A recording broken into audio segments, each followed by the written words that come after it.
ರಾಜ್ಯಾದ್ಯಂತ ಇಂದಿನಿಂದ 4 ದಿನಗಳ ಕಾಲ ಭಾರಿ ಮಳೆಯಾಗುವ ಸಾಧ್ಯತೆ ಇದೆ. ಬೆಂಗಳೂರು ಸೇರಿ 8 ಜಿಲ್ಲೆಗಳಿಗೆ ಆರೆಂಜ್ ಅಲರ್ಟ್ ಘೋಷಿಸಲಾಗಿದೆ.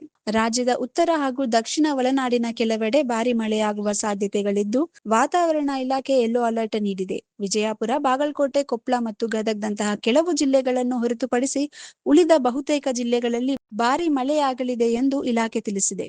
ಇನ್ನು ಕರ್ನಾಟಕ ಉತ್ತರ ಒಳನಾಡಿನ ಕಲಬುರಗಿ, ಬೀದರ್, ಯಾದಗಿರಿ, ರಾಯಚೂರು ಜಿಲ್ಲೆಗಳಲ್ಲೂ ಮಳೆ ಇರಲಿದೆ.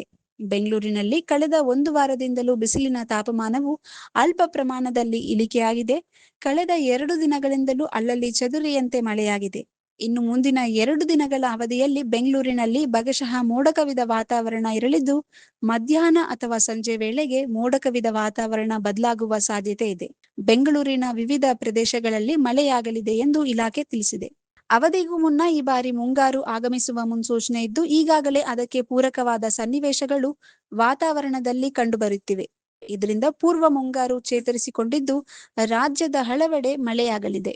ಬಂಗಾಳ ಕೊಲ್ಲಿಯಲ್ಲಿ ಉಂಟಾಗಿದ್ದ ವಾಯುಭಾರ ಕುಸಿತ ಹಾಗೂ ಒಳನಾಡಿನಲ್ಲಿ ಉಂಟಾಗಿರುವ ಮೇಲ್ಮೈ ಸುಳಿಗಾಳಿಯಿಂದಾಗಿ ರಾಜ್ಯದ ದಕ್ಷಿಣ ಒಳನಾಡಿನ ಜಿಲ್ಲೆಗಳಲ್ಲಿ ಇಂದು ಮತ್ತು ನಾಳೆ ಯೆಲ್ಲೋ ಅಲರ್ಟ್ ನೀಡಲಾಗಿದೆ. ಉತ್ತರ ಒಳನಾಡಿನಲ್ಲಿ ಮಳೆ ಪ್ರಮಾಣ ಇನ್ನಷ್ಟು ಹೆಚ್ಚಾಗಲಿದ್ದು, ಮೇ 23ರವರೆಗೆ ಯೆಲ್ಲೋ ಅಲರ್ಟ್ ನೀಡಲಾಗಿದೆ.